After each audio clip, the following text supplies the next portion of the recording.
So this is the continuation of the deconstructive. My topic is all about the principles of deconstruction. By the way, I'm Elami Valerie A. Terinal from BAC 1-1. So let's proceed to my report. Principles of deconstructive. Deconstructivism is an artistic movement that started in architecture by the end of 1980s. It criticizes the rational, order, purity, and simplicity of modern design and develop a new aesthetic based on complex geometries. It's often considered a current of postmodernism. Deconstructivist architecture is characterized by surface manipulation, fragmentation, and non-rectilinear shapes which distort and dislocate architectural conventions concerning structure and envelope. It deliberately mixes elements that appear to contradict each other in order to challenge traditional ideas of harmony and continuity, even stability. In short, deconstructivism challenges almost all traditional styles of building design.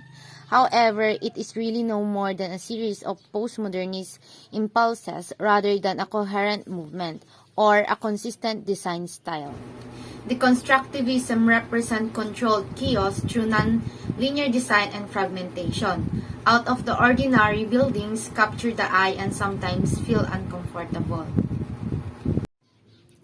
If we define deconstructivism, it literally translates to the breaking down or demolishing of constructed structure, whether it being for structural reasons or just an act of rebellion. It is perhaps for this reason that many misunderstand the deconstructivist movement.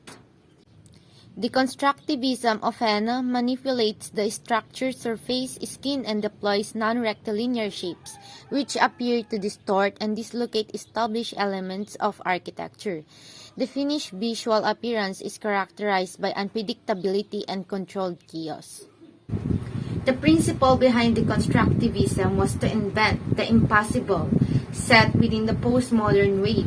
It breaks with the structural norms of classic buildings and deforms or moves away from architectural principles.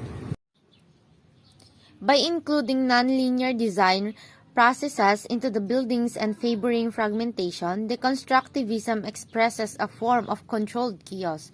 The buildings appears out of the ordinary, draw the eye in immediately, and sometimes create a feeling of strangeness.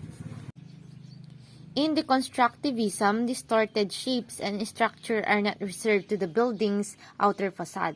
Deconstructivist design establish interior elements too, favor minimalism, and play on people's perception by injecting a futuristic touch. Deconstructivists invented the impossible. Postmodern architecture breaks with conventional buildings, conventions, and architectural basics. What features stand out in deconstructivist architecture? Although the forerunners of deconstructivism refused to be classified as an architectural movement, the buildings designed with the approach in mind share a lot of similar features. These similar features are opposing rationalism to modernism, fragmented volumes, rejection of symmetry and Euclidean geometry, lack of harmony, linearity, and continuity, use of straight or flat lines and irregular, disproportionate volumes that have been shattered or shaded, no right angles, use of noble and relatively light materials, and the ability to change the customary way in which we perceive space.